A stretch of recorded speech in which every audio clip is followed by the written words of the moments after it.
तो वो काम का रास्ता खुल जाता है और शरीर की बीमारी समाप्त हो जाती है। शरीर की बीमारी समाप्त हो जाती है। जब हम सूर्य नारायण भगवान को अर्घ देते हैं, जल चढ़ाते हैं, तो वो जल पृथ्वी पर जब गिरता है तो उसके छींटे हमारे शरीर पर लगते हैं। क्या वो ठीक है? क्या वो श्रेष्ठ है? तो शिव महापुराण की कथा कहती है, जब हम सूर्य को अर्घ देते हैं, सूर्य को जल चढ़ाते हैं, वो पानी जब पृथ्वी पर गिरता है, उसके छींटे हमारे शरीर पर लगते हैं, तो वो श्रेष्ठता का भाव निर्मित करते हैं। वो गलत नहीं हो सकता। कारण अब वो भी समझ लीजिए। अब सूर्य नारायण भगवान को आप जल चढ़ा रहे हो तो छींटे नहीं लगे, उसके लिए क्या स्टूल पे चढ़ के चढ़ाओगे कि कुर्सी पे चढ़ के चढ़ाओगे? अरे बोलो तो सही।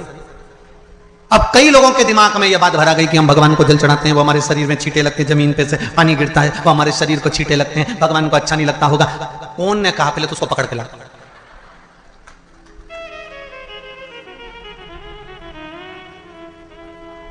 क्योंकि मेरे राम जी महाराज, मेरे भगवान कृष्ण, बड़े बड़े संत, साधु, सन्यासी, तपस्वी, साधक, उपासक जितने भी हुए, जिन्होंने सूर्य की आराधना करी, इन्होंने टेबल पे चढ़कर या कुर्सी पे चढ़कर जल नहीं चढ़ाया। इन्होंने पृथ्वी पर खड़े होकर ही, क्योंकि पृथ्वी तत्व के देव ही शिव। जब हम मृत्यु लोक पर खड़े होकर, पृथ्वी पर खड़े होकर भगवान शंकर का भाग पृथ्वी तत्व को धारण कर कर जल को हाथ में लेकर जब समर्पित करते हैं और जो जल नीचे गिरता है वो शरीर पर अगर लगता है तो हमको उसका आशीर्वाद ही प्राप्त होता है, दोष नहीं लगता। पर लोगों ने इसको विपरीत कर दिया। कि कौन ने विपरीत करा? कई लोगों ने इसको विपरीत कर दिया। कौन ने विपरीत करा? तो जो दूसरे धर्म के लोग होते हैं, जिनको हिंदू धर्म से नफरत होती है और जो हिंदू धर्म की पूजन, सेवा, अर्चना को समाप्त करना चाहते हैं, वो धीरे धीरे धीरे धीरे कहने लगे कि सूर्य को जल चढ़ाओगे तो शरीर में लगेगा, शरीर में लगेगा तो दोष लगेगा। इसको कह कहकर घर घर में सूर्य को जल चढ़ाना लोगों ने बंद कर दिया कि आप जल चढ़ाएंगे तो दोष लगेगा, शरीर पे छींटा लगेगा, शरीर को ऐसा लगेगा। ये दोष नहीं है। कितनी सुंदर बात है महाराज।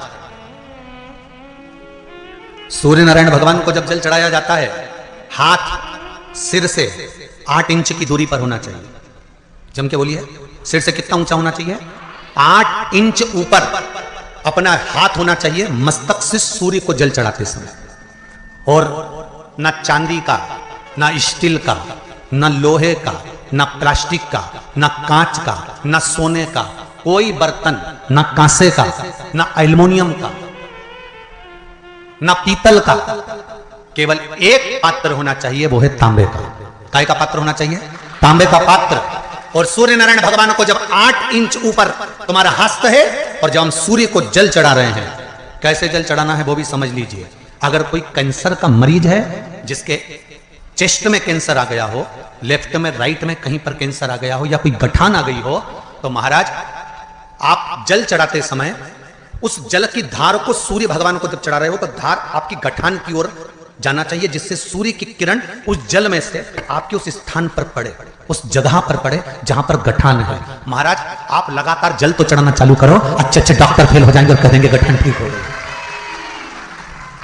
आपका लीवर और किडनी गड़बड़ कर रहा है, आप प्रतिदिन, आपका स्वास्थ्य गड़बड़ रहता है, आप प्रतिदिन ये ज्योतिष शास्त्र के अंतर्गत, रत्न शास्त्र के अंतर्गत, ये रत्न शास्त्र, ज्योतिष शास्त्र, रंग शास्त्र जो हमारे यहाँ है, रंगों के हिसाब से ये जितने रत्न होते हैं, माणिक हुआ, सोना, मोती हुआ, नीलम हुआ, मूंगा हुआ, पुखराज हुआ, ये क्यों कहते हैं ये पीला है, ये सफेद है, ये नीला है, ये लाल है, इसको शरीर में क्यों पहनाते हैं? उसका कारण होता है कि जब शरीर में पहनते हैं, सूर्य की किरण उसमें पड़ती है, हमारे शरीर पर वो कलर का इफेक्ट पड़ता है, उस कलर को शरीर पर लगता है, और शरीर पर लगता है तो हमारा शरीर धीरे धीरे, हमारी जो इंद्रियां हैं वो सही होने लगती हैं, काम सही होने लगता है। छल, चित्र, कपट, निंदा, बेईमानी, प्रपंच इस मनुष्य के शरीर में हर पल, हर घड़ी, हर क्षण है। ऐसा कोई मनुष्य नहीं जो छल, कपट, बेईमानी, प्रपंच, झूठ आदि आदि से दूर रह गए। माना हम इसमें फंसे हुए, पर तेरी कृपा होगी ना, तेरी दया होगी ना, तो ये पाप की जो ये गठरी है, ये मनुष्य का शरीर, एक दिन इस गठरी को खोल कर तू पाप बाहर निकाल देगा और गठरी के अंदर जितने कपड़े हैं उसको धोकर साफ कर देगा, ये निश्चित। अगर तेरी कृपा होगी तो, अगर तेरी दया होगी तो बल्ली देवी और देवसेना ने जल चढ़ाना प्रारंभ करा, शंकर भगवान का स्मरण करना प्रारंभ करा। उनके भी जाते जाते कोई पत्तियां तोड़कर लेकर आ जाती थी बल्ली देवी, पत्तियां, क्योंकि बल्ली देवी एक आदिवासी राजा की पुत्री है, आदिवासी राजा की पुत्री, उसको भान नहीं है कि बेलपत्र कौन सी है। फिर समझ लेना मेरी जीजी, जितने लोग आस्था चैनल पर कथा सुन रहे हैं, जितने फेसबुक यूट्यूब पर सुन रहे हैं, अगर एक बात हमने पहले भी कही है, आज फिर कह रहे हैं, बेलपत्र तोड़कर शंकर भगवान को चढ़ाओ, मना नहीं है, पर एक प्रयास अपनी जिंदगी में जरूर करना कि बेलपत्र चढ़ाने का यदि आपको शौक है तो जीवन में एक बेलपत्री का वृक्ष भी लगाने का शौक रखिए, जिससे वो बेलपत्र का वृक्ष बड़ा हो।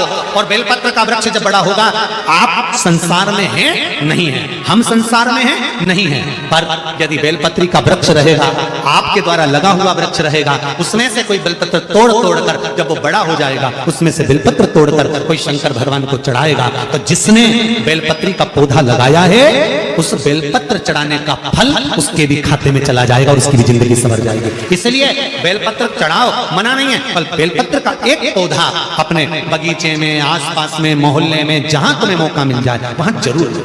भगवान शंकर को बेलपत्र का, तो बल्ली देवी को नहीं मालूम था कि बेलपत्र का पौधा कौन सा होता है, बल्ली देवी को नहीं मालूम था कि बेलपत्र कैसा होता है। बल्ली देवी आदिवासियों राजा की पुत्री थी, गई पेड़ की पत्तियां तोड़ ली, वृक्ष की पत्तियां लाई, शंकर भगवान को समर्पित कर दी, फिर गई, फिर पत्तियां तोड़ के लाई, शंकर भगवान को समर्पित कर दी, फिर गई, फिर तोड़ कर लाई, शंकर भगवान को समर्पित कर दी।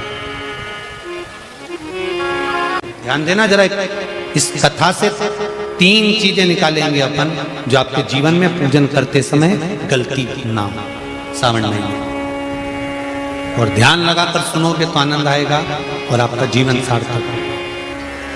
3 चीजें इस कथा में से निकालना। पहला,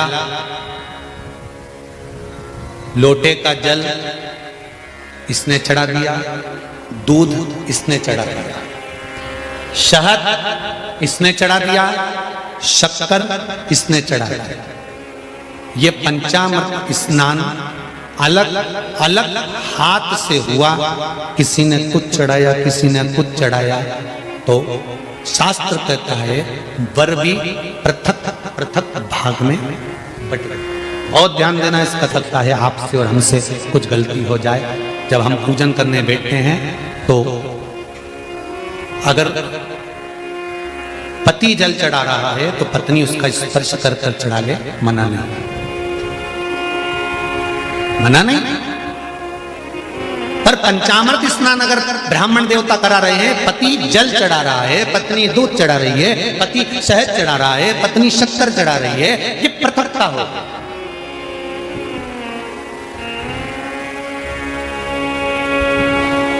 या तो दोनों को जल चढ़ाना, दोनों को दूध चढ़ाना, दोनों को शक्कर चढ़ाना, दोनों को।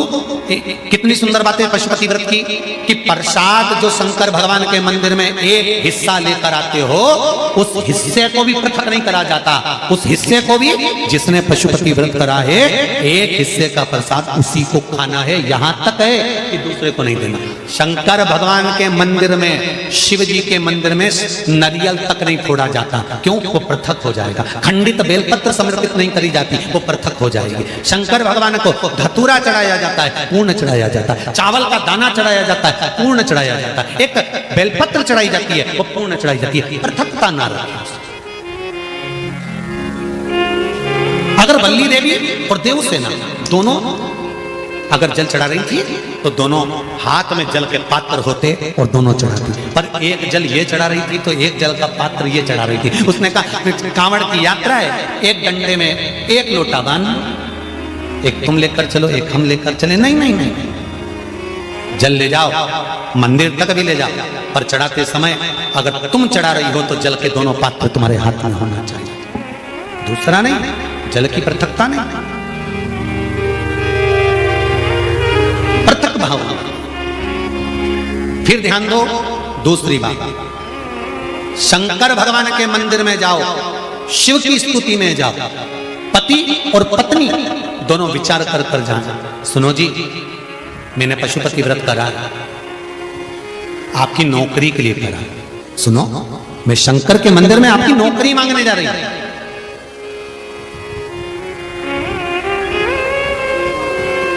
मैं नौकरी मांगने जा रही हूं।